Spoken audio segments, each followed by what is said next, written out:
அன்பார்ந்த எனதருமை யூடியூப் நேயர்களுக்கு வணக்கம். இதுவும் ஒரு அற்புதமான பதிவு. கிழமைகளில் என்ன சொல்லலாம்னா, ஞாயிற்றுக்கிழமை பிறப்பு நல்லதா? கிழமைகளில் ஞாயிற்றுக்கிழமை பிறப்பு நல்லதா என்று சொன்னார். ஞாயிற்றுக்கிழமை பிறப்பு நல்லதா அல்ல. அப்ப சூரியனுடைய நாளில் பிறக்கக்கூடாதா அப்படின்னா, சூரியனுடைய நாளில் பிறக்கக்கூடாது. பிறந்தால் வாழ்க்கை பாழாகும், வாழ்க்கை கஷ்டமாகும், வாழ்க்கை பிரச்சனையாகும். வாழ்க்கையில் என்ன சொல்லலாம்னா நாய்பட்ட பாடு அப்படின்னு சாஸ்திரத்திலே சொல்றோம். எனக்கு தெரிஞ்ச ஒரு பையன் என்ன சொன்னா, ஓரளவு 28 29 வயசாகுது. எக்ஸாம் எழுதிட்டே இருக்கான். தோத்து போயிடுறான். அப்போ தோத்து போயிடுறான் அப்படின்னு சொன்னால் அவனுடைய பிறப்பு ஞாயிற்றுக்கிழமை. அப்போ ஞாயிற்றுக்கிழமை அப்படின்னு சொல்லி வரும்போது எல்லாத்திலும் 1 மார்க் 2 மார்க்கில் தோத்து போயிடுறான். ஒரு 3 வருஷமாக தன்னுடைய உத்தியோகத்தை நாடி அவன் செய்கின்ற அத்தனை வேலைகளும் தோல்வி. இதை எப்படி சரி பண்ணுறது? சரி பண்ணுறதுக்கு எந்த வழியுமே கிடையாது. அவன் பாடுபட்டு தான் ஆகணும் அப்படின்ட்டு. அப்போ சாஸ்திரத்தில் இந்த ஞாயிற்றுக்கிழமை பிறந்தவர்களை முன்னேற்றி கொண்டு வருவதற்கு ஏதாவது வழி இருக்கிறதா? ஞாயிற்றுக்கிழமை பிறந்தவர்களை முன்னேற்றி கொண்டு வருவதற்கு ஏதாவது வழி இருக்கிறதா அப்படின்னா, ஒரே ஒரு வழி இருக்கிறது. திருமணம் தான் அந்த வழி. வேலை இல்லாதவனுக்கு யார் பொண்ணு கொடுப்பா? போராட்டத்தோடு இருக்கிறவர்களுக்கு யார் பொண்ணு கொடுப்பா அப்படிங்கிற ஒரு கேள்வி வரலாம். இறைவன் எவ்வளவு கஷ்டத்தை கொடுத்தாலும் அதற்கு கண்டிப்பாக ஒரு தீர்வை கண்டிப்பாக கொடுப்பார். அந்த விதத்தில் என்ன சொன்னா, ஞாயிற்றுக்கிழமை யார் பிறந்திருந்தாலும், பெண் பிறந்திருந்தாலும் ஆண் பிறந்திருந்தாலும் அவர்கள் கஷ்டப்பட பிறந்தவர்கள். கண்டிப்பாக எனக்கு தெரிந்த நபர்களில் நிறைய பேர் இன்னும் கஷ்டப்பட்டு இருக்காங்க. அதுக்கு தீர்வே கிடைக்கல. அப்ப தீர்வு என்ன என்பது ஒன்று சாஸ்திரத்தில் சொல்லப்பட்டுள்ளது. அந்த விதத்தில் என்ன சொல்லலாம்னா, ஞாயிற்றுக்கிழமை பிறந்தவர்கள் ஞாயிற்றுக்கிழமையிலே திருமணம் வைக்கும். ஞாயிற்றுக்கிழமை பிறந்தவர்களுக்கு ஞாயிற்றுக்கிழமையே திருமணம் வைத்தால் அதிலிருந்து விமோச்சனம் அடையலாம் என்று சாஸ்திரம் சொல்லுகிறது. அதுல விமோச்சனம் கிடைக்கும் அப்படின்னு சொல்லுது சாஸ்திரம் சொல்லுகிறது. எல்லா மனிதரும் என்ன நினைப்பீங்க, கல்யாணம் முடிச்சவனுக்கு, முடிக்காதவனுக்கு ஞாயிற்றுக்கிழமை என்ன சொன்னா முடிச்சு ஏதாவது வாழ்க்கையை சரி பண்ண, முடிச்சவனுக்கு ஒன்றும் கவலையே விடாதீங்க. கண்டிப்பாக மறு திருமணம் என்று சொல்லக்கூடிய ஒரு கணவன் மனைவி ஆனவர்கள், கணவனோ மனைவியோ ஞாயிற்றுக்கிழமை பிறந்துட்டாங்க, அவர்களுக்கு என்ன சொன்ன வாழ்க்கையில் கஷ்டப்படுவாங்க. கண்டிப்பாக நீங்கள் இந்த வீடியோவை பார்த்த அனைவரும் ஞாயிற்றுக்கிழமை பிறந்தவர்கள் என்ன பொசிஷனில் இருக்கிறீர்கள் என்பதை என்ன சொன்னால் கண்டிப்பாக உங்களுக்கு படித்த உடனே தெரிஞ்சிடும். நம்ம ஞாயிற்றுக்கிழமை பிறந்திருக்கிறோமா? நீங்கள் என்ன நினைப்பீங்க? நான் சொல்கிறேன்னா, சார் நான் 12 மணிக்கு மேலே பிறந்துட்டேன், நைட்டு 12 மணிக்கு மேலே அது மாறுமா? ஒரு இரவும் ஒரு பகலும் சேர்ந்தது தான் ஒரு நாள். ஜோதிட சாஸ்திரத்தின்படி இன்னைக்கு காலையில் சூரிய உதயத்திலேருந்து மறுநாள் காலை சூரியன் உரைவதற்கு ஒரே கிழமை தான். நீங்கள் இரவில் பிறந்திருந்தாலும் சரி தான், பகலில் பிறந்திருந்தாலும் சரி தான், எந்த ப்ராப்ளமுமே கிடையாது. ஒன்லி கிழமை ஒன்று தான். தேதி ஆங்கில தேதி வேண்டுமானால் மாறலாம். தமிழ் தேதி சாஃப்ட்வேரில் போட்டு பாருங்க, தமிழ் தேதி மாறாது. அப்படிதான் சாஃப்ட்வேர் தயாரிச்சிருப்பாங்க. எல்லா சட்டத்திட்டங்கள்லையும் நம்ம மக்கள் கடைப்பிடிப்பாங்க. வாக்கிய மாத்திரது கணிதமா என்று சொல்லக்கூடியதில் இன்னும் அவங்களால தீர்வுக்கு வர முடியல. ஒரு பக்கம் வாக்கிய சத்தியம் கணிதத்தை வச்சும் பார்ப்பாங்க. 2 சாஃப்ட்வேர் இருக்குது அப்படின்னு சொல்லிட்டு விளம்பரம்லாம் வரும். 2 சாஃப்ட்வேர் வச்சுருக்கோம், வேணாம் வாங்கிக்கிடுங்க அப்படின்னு விளம்பரமும் பண்ணுவாங்க. அப்போ இந்த ஞாயிற்றுக்கிழமை பிறப்பு கண்டிப்பாக என்ன சொன்னா, திருமணம் ஞாயிற்றுக்கிழமையில் பண்ணினால் உடனே மாறும் தலையெழுத்து, உடனே தலையெழுத்து மாறும். அப்போ அந்த பையனுக்கு என்ன சொன்னான்னா, விவாக சக்கரம் அவனுக்கு வர்ற பொண்ணு அவன் லவ் பண்ணிட்டான், சொந்த பொண்ணு. அவங்க வேலை இல்லைனாலும் பரவாயில்ல, கல்யாணம் முடிச்சுக்கிடுங்க, முடிங்க அப்படிங்கிறது பண்ணி ரெடி பண்ணிட்டாங்க. அந்த விவாக சக்கரம் போட்டு அதில் என்ன சொல்கிறான்னா, அதில் நாளும் நமக்கு சரியாக, நட்சத்திரங்களும் சரியாக இருக்கணும், சந்திராஷ்டமம் இல்லாமல் இருக்கணும், அதே சமயத்தில் வந்து ஞாயிற்றுக்கிழமை 3 நாள் கார்த்திகை மாதத்தில் குறித்ததில் ஞாயிற்றுக்கிழமை ஒரு முகூர்த்தம் இருந்தது. அதில் அவங்க அம்மா பார்த்துட்டு சொல்லுது, ஞாயிற்றுக்கிழமை கல்யாணத்துக்கு நாள் குறிச்சிருக்கேன், ஞாயிற்றுக்கிழமை பிறந்தால் ஞாயிற்றுக்கிழமை கல்யாணம் வைப்பது சிறப்பு. உன் மகனுக்கு வந்து என்ன சொன்ன, தலை கண்டிப்பாக கல்யாணம் கட்டின அன்னைய நாள்ல இருந்து மாற்றம் கண்டிப்பாக வரும். அதனால நீங்க கவலைப்பட வேண்டிய அவசியம் கண்டிப்பாக கிடையாது. அதனால நீங்க தைரியமா முடிக்கலாம் அப்படின்னு சொல்லிட்டு கொடுத்து ரெடி பண்ணி வந்தேன் சார். கார்த்திகை மாதத்துக்கு இன்னும் 5 மாதம் இருக்கு, அதுக்குள்ள வந்து என்ன சொல்லணும், நீங்க மண்டபங்கள்லாம் புக் பண்ணிக்கிடுங்க, அதே ஞாயிற்றுக்கிழமையில பண்ணுங்க அப்படின்னு சொல்லியாச்சு. அப்ப ஞாயிற்றுக்கிழமையில் பிறந்தவர்கள் ஞாயிற்றுக்கிழமை திருமணம் செய்வது மிக மிக சிறப்பான, தலையெழுத்தை மாற்றக்கூடியது, பாதிப்பை கொடுக்காது, கண்டிப்பாக பாதிப்பை கொடுக்காது. நீங்கள் சக்சஸ் ஆயிடலாம். திருமணம் ஆனவர்கள் கஷ்டப்பட்டு கொண்டு தான் இருப்பீங்க. ஞாயிற்றுக்கிழமை பிறந்தவர்கள் கண்டிப்பாக மறு மாங்கல்யம், கண்டிப்பாக ஆணாக இருந்தாலும் பெண்ணாக இருந்தாலும் ஞாயிற்றுக்கிழமையில் நல்ல நட்சத்திரங்கள் பார்த்து நீங்கள் மறுமாங்கல்ய திருமணம் பண்ணிவிட்டீர்கள் என்று சொன்னால் உடனே மாற்றம் வரும். ஆனால் அந்த திருமணம் நாள் வந்து நீங்கள் குறிக்கிறதுக்கு முன்னாடி, இப்போ ஒரு நாள் இருக்குது படக்குன்னு கட்டிடுவோம் அப்படின்லாம் நீங்கள் செய்யக்கூடாது.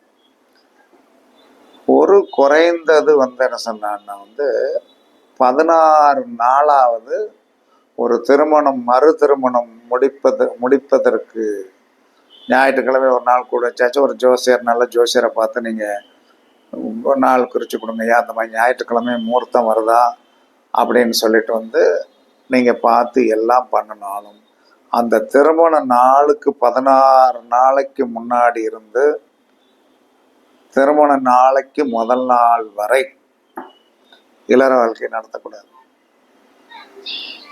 இல்லற வாழ்க்கை கண்டிப்பாக நடத்தக்கூடாது. அப்படி நடத்தினீர்கள் என்று சொன்னால் என்ன சொல்றான்னா வந்து வாழ்க்கை வந்து என்ன சொல்றான்னா வந்து வாழ்க்கை ஒரு செயல் செய்கிறோம், அந்த செயலை வந்து என்ன சொல்றான்னா வந்து நாம் வெற்றிகரமாக செய்ய வேண்டும் என்று சொன்னால் அந்த வெற்றிகரமான நாளுக்கு முன்னாடி ஒரு பத்தியம் என்று சொல்லக்கூடியதோ ஒரு விரதம் என்று சொல்லக்கூடியதோ நாம் இருந்தாகணும். ஏன் 16 நாள் சொல்லுகிறேன் என்று சொன்னால் 16 என்பதை நாம் எல்லோருமே வந்து என்ன சொல்லணும், பேடு நம்பர் என்று சொல்லுகிறோம். 16 என்பது 16 செல்வம், 16 செல்வம் பெற்று பெருவாழ்வு வாழ்க என்றுதான் சொல்லியிருக்கிறார்கள். அந்த 16 நாள் எந்த ஒரு மனிதன் கணவன் மனைவி அந்த உறவு இல்லாமல் தனித்தனியாக வந்து என்ன சொல்லலாம்னா இருந்து ஒரே வீட்டில் தனித்தனியாக இருக்கலாம், இருந்து அந்த திருமண நாள் மருமாங்கல்ய நாளில் வந்து ஒரு சேலை வேஸ்ட்டு வந்து சிம்பிளாக எடுத்து உங்கள் வீட்டு விளக்குக்கு முன்னாடி கூட வந்து என்ன சொல்கிறான்னா அந்த முகூர்த்த ஞாயிற்றுக்கிழமை முகூர்த்தம் வருகின்ற நாளில் விளக்குக்கு முன்னாடி தாலி கட்டி நீங்கள் திரும்பவும் ஒரு வாழ்க்கையை ஆரம்பித்தீர்கள் என்று சொன்னால் வாழ்க்கை கண்டிப்பாக மாறும். இது வந்து ஒரு கடவுள் வந்து சில கஷ்டங்களை இன்னைக்கு வரைக்கும் எல்லாத்தையும் கொடுத்துதான் இருக்கும், கொடுக்காமலாம் கிடையாது. ஆனால் எல்லா முடிச்சுக்கும் ஒரு தீர்வு சொல்லியிருக்கான், எல்லா முடிச்சுக்கும் ஒரு தீர்வு சொல்லியிருக்கான். அந்த எல்லா முடிச்சுக்கும் ஒரு தீர்வு சொல்லியிருக்கிற அந்த கடவுளுக்கு நம்ம நன்றி சொல்லித்தான் ஆகணும். அதனால ஞாயிற்றுக்கிழமை பிறந்தால் ஞாயிற்றுக்கிழமை திருமணம் ஆனவர்கள் மருமாங்கல்யத்தை ஞாயிற்றுக்கிழமை நல்ல முகூர்த்தம் பார்த்து கெட்டிக்கொள்ளுங்கள், கண்டிப்பாக உங்களுடைய வாழ்க்கை மாறும். இன்னொரு விஷயம், ஜோதிடத்தில் வியாழக்கிழமை, இந்த ஜோதிடத்தில் என்ன அவ்வளவு வியாழக்கிழமைக்கு வந்து ஒரு பெரிய விஷயம் இருக்கு அப்படின்னா இருக்கு. வியாழக்கிழமை பிறந்தவர்கள் வீட்டில் சோத்துல சண்டை வந்துடும், சோறு சாப்பிடும் போது சண்டை வந்துடும். எந்த குழந்தையாக இருந்தால் அந்த குழந்தைக்கு பிடித்த உணவாக வைத்து கொடுக்கணும். அப்படி இல்லைன்னா அந்த குழந்தை சாப்பிடாம மன வருத்தத்தோடு படுத்தணும், இல்லைன்னா சாப்பிடாம பிடிவாதம் பிடிக்கும், கஷ்டப்படுத்தும். வியாழக்கிழமை வந்து என்ன சொன்னா கொஞ்சம் குருவுடைய நாள் தான். அதில் ஒரு பெரிய ரகசியம் இருக்கு. எந்த ஒரு மனிதன் நம்மளை விரோதித்து நம்மளை கஷ்டப்படுத்துகிறான்,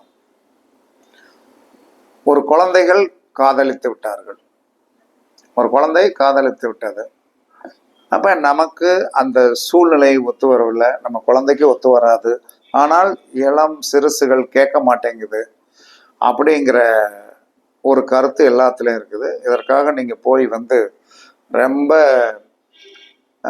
மைய மாந்திரிகம் அது இதுன்னு செலவழிச்சு நிறைய எனக்கு தெரிஞ்சு வந்து ஒருத்தர் வந்து என்ன சொல்லலாம்னா, நான் ரொம்ப சிம்பிளா கட் பண்ணி விட்டுருவேன். அதுவும் ஜோதிடத்தில் வந்து சொல்லப்பட்டுள்ள விதி அது இன்னும் இருக்குது, நாளைக்கு இருக்குது, கரெக்டா வேலை செய்யும். அது ஒரு விதி இருக்கிறது, அதை எப்படி பண்ணணும் அப்படின்னு சொல்லிட்டு. அந்த குழந்தையோடைய எந்த வித உடைமைகளுமே வேண்டாம், அந்த பையனுடைய எந்த உடைமைகளுமே வேண்டாம், ஜாதகம் இருந்தால் போதும். அப்படி ஒரு கருத்தெல்லாம் இருக்கு, அதை நிறைய பண்ணி கொடுத்துருக்கேன், நல்லா இருக்காங்க. அப்ப இந்த வியாழக்கிழமை ஒரு எதிரி இருக்கான், ஒரு காதலன் காதலி இருக்காங்க, குடும்பம் ஒத்து வராது அப்படின்னு நினைக்கிறவங்க வியாழக்கிழமை என்று அந்த எதிராளியை வந்து வாங்க வீட்டுக்கு வந்துட்டு போங்க, இல்லை வந்துட்டு போங்க அப்படின்ட்டு வந்து நம்மளுடைய எதிராளி நமக்கு எதிரான கருத்துக்களை கூறி நம்மளை வந்து இம்சப்படுத்திட்டு இருக்கிறவங்க, ஒரு நம்மளுடைய குழந்தைய ஒரு பையன் காதலிச்சிட்டான் அல்லது வந்து ஒரு பெண் வந்து காதலிச்சிச்சு அப்படின்னா அவர்களை அன்பாக உங்க வீட்டுக்கு கூப்பிடுங்க, வீட்டுக்கு கூப்பிட்டு சமையல் பண்ணி சாப்பாடு போட்டு வடை குழம்பு பாயாசத்தோடு அனுப்பிடுங்க. திரும்ப அந்த இடத்துக்கு தலை வச்சு படுக்க மாட்டாங்க, வரவே மாட்டாங்க. அதோட அந்த சாப்டர் முடிஞ்சிடும். அவங்க எங்கேயோ இருப்பாங்க, நல்லா இருப்பாங்க, ஆனால் அந்த விஷயம் உங்களுக்கு முற்றுப்புள்ளியாச்சு. இப்போ ஒரு விரோதத்தை தன்மை, ஒருத்தன் விரோதத்தில் இருக்கிறான், அவனை ஒரு நாளைக்கு கூப்பிட்டு வந்து நம்ம வீட்டில் வந்து உட்கார வச்சு நல்லா பேசிட்டு இருந்து நல்லா ஒரு கப் காஃபி, நல்லா பசும்பாலில் அழகான காஃபி போட்டு கொடுத்துருங்க, அவன் உங்கள் விவகாரத்துக்கு வரமாட்டான். ஒரு அலுவலகத்தில் பணிபுரிகிறீங்க, நீங்கள் ஒரு அதிகாரியாக இருக்கீங்க, வர்றவன் பூரா வந்து இப்போ இருக்கிற இந்த வயதான நபர்கள் வந்து என்ன சொல்கிறான்னா, ஒரு அதிகாரிகள் லெவலில் நல்லா படித்து உத்தியோகம் பார்த்து உட்கார்ந்துருக்கிறவங்கள போய் இந்த ரிட்டையர்ட் ஆகினவங்க ஒரு 60-70 வயசு கொஞ்சம் பேங்க்லலாம் நல்லா டெபாசிட் பண்ணி இருக்கிறவங்களாம் அவர்களுக்கு தான் இத்தனை கோடி பணம் போட்டு இருக்கிறோம் என்று பதவிக்கு மதிப்பு கொடுக்காமல் நிறைய பேசுகிறாங்க. வாம்மா போம்மா இருமா, ஓ என்னம்மா நீ அப்படின்னு கேட்டான், என்னையா அப்படி பேசுறீங்கன்னா, என்னோட நீ வயசு கம்மி தானம்மா அப்படிங்கிறான். இதெல்லாம் இன்னும் இருக்குது. இதை எங்கள் குழந்தைகளே சொல்லி வந்தேன், வருத்தப்பட்டிருக்கேன்ப்பா இப்படியெல்லாம் பேசுகிறாங்க அப்படின்ட்டு. அவர்களுக்கு சொல்லக்கூடிய சிகிச்சை நான் இதைத்தான் சொன்னேன். ஒன்றுமே வேண்டாம், அவங்ககிட்டலாம் எழுத்து பேச வேண்டாம். என்ன செய்வாங்கன்னா, இப்போ மெயில் ஐடின்னு ஒன்று இருக்குது, அதில் ஒரு கம்ப்ளைண்ட், நான் போனேன், என்னை வந்து தரக்குறைவாக பேசினாங்க, மதிக்கலை, உட்கார சொல்லலை அப்படின்னு சொல்லிட்டு ஒரு கம்ப்ளைண்ட்டை கொடுப்பாங்க. மெயில் ஐடியில் போட்டு பேசாமல் உட்காந்துருக்குது. ஏன்னா இதெல்லாம் வந்து என்ன சொல்றேன்னா, தன்னுடைய குழந்தைகள் பின்னாடி நல்லா இருக்குமா நல்லா இருக்காதாங்கிறதுல நம்ம இன்னொரு இடத்துல போய் வந்து சங்கடங்களை கொடுத்தோம்னா அதை நம்ம பிள்ளைகளுக்கு சேர்த்து வைக்கிற வந்துச்சுன்னா கர்மம். அது தெரியாமல் பண்ணிட்டு இருக்காங்க. அப்போ நீங்கள் என்ன செய்யணும்னா, அந்த நபர்களை கூப்பிட்டு வாங்க ஐயா உட்காருங்க, நீங்கள்லாம் பெரியவங்க அப்படின்னு சொல்லிட்டு ஒரு கப் காஃபி அல்லது ஒரு கப் டீ அல்லது ஒரு கப் ஜூஸ் வாங்கி கொடுத்து அழகாக அனுப்பிவிடுங்கள். திரும்ப அந்த இடத்துக்கே வரமாட்டாங்க. எந்த எதிரியாக இருந்தாலும் சரிதான், யாராக இருந்தாலும் சரிதான், எவ்வளவு பெரிய மனுஷனாக இருந்தாலும் வியாழக்கிழமை ஒருத்தனுக்கு உணவு கொடுத்து விட்டீர்கள் என்று சொன்னால் திரும்பவும் அவன் வரமாட்டான். வியாழக்கிழமை ஒருத்தர் ஜோசியம் பார்க்க வந்தான்னா எல்லாம் பேசி முடிச்சுட்டு என்ன செய்வான் தெரியுமா, நாளைக்கு வாரங்க ஐயா அப்படின்ட்டு போவான், வரமாட்டான். நேற்று ஒருத்தன் பெரிய வந்து அங்கேருந்து கார் போட்டு வந்து எல்லாம் செஞ்சு நீட் பண்ணி அழகாக ஜோசியமெல்லாம் பார்த்துட்டு அழகான அவனுடைய வாழ்க்கையில் வந்து என்ன சொன்னான்னா, ஒரு தீர்க்க முடியாத பிரச்சனை, அந்த பிரச்சனையை வந்து அவன் டேட் ஆஃப் பர்த்தெல்லாம் டேட் ஆஃப் பர்த்தில் இருக்கிற அந்த டைம் ஆஃப் பர்த்தெல்லாம் கரெக்ட் பண்ணி எல்லாம் நீட் பண்ணி கரெக்ட் பண்ணி கொடுத்து இத்தனை மணிக்கு பிறந்திருப்பார், இன்னும் புள்ளியில் இருந்தால் என்னென்ன இருக்குங்கெல்லாம் சொல்லி அவளை அற்புதமாக சொல்லி அதற்கு தீர்வு சொன்னவுடன் நல்ல செய்தியோட வர்றேன்னவர் இன்னும் வருகிறார். ஏன்னா வியாழக்கிழமை வந்தவர் திரும்ப வரமாட்டார். இது இன்று வரை இந்த வியாழக்கிழமைக்கு வந்து என்ன சொன்னா, தீமைகளை அழிக்கக்கூடிய நாளாக இதை நம்ம பயன்படுத்தி, தீமைகளை அழிக்கக்கூடிய நாளாக நம்ம பயன்படுத்தினால், உணவை கொடுத்து, வியாழக்கிழமை ஒருவர் வீட்டில் நீங்கள் உணவு சாப்பிட்டு விட்டீர்கள், முதலில் சாப்பிட்டு விட்டீர்கள் என்று சொன்னால், திரும்ப நீங்கள் உணவை அந்த இடத்திற்கு நீங்கள் போகவே முடியாது இப்படின்னு சாஸ்திரம் சொல்லுகிறது. அதனால் வியாழக்கிழமை விரோதிகளை ஒடுக்க அன்பாக அவர்களை நம்ம வீட்டுக்கு கூப்பிட்டு கொஞ்சம் உணவு ஏதாவது ஒன்றை நீங்கள் கொடுத்து விடுங்கள். கொடுத்து விட்டீர்கள் என்று சொன்னால் கண்டிப்பாக உங்க பக்கம் திரும்பி பார்க்க மாட்டார்கள். காதலனோ காதலியோ அன்பாக வர சொல்லுங்கள், நன்றாக உணவை பரிமாறுங்கள், கொடுத்து அனுப்பிவிடுங்கள். திரும்ப அந்த இடத்திற்கு வந்து வரமாட்டாங்க. இதெல்லாம் நான் நிறையா பரிச்சித்து பார்த்துருக்கேன். கண்டிப்பாக இதில் 100% வந்து இந்த வியாழக்கிழமை உணவு தோஷம் உடையது.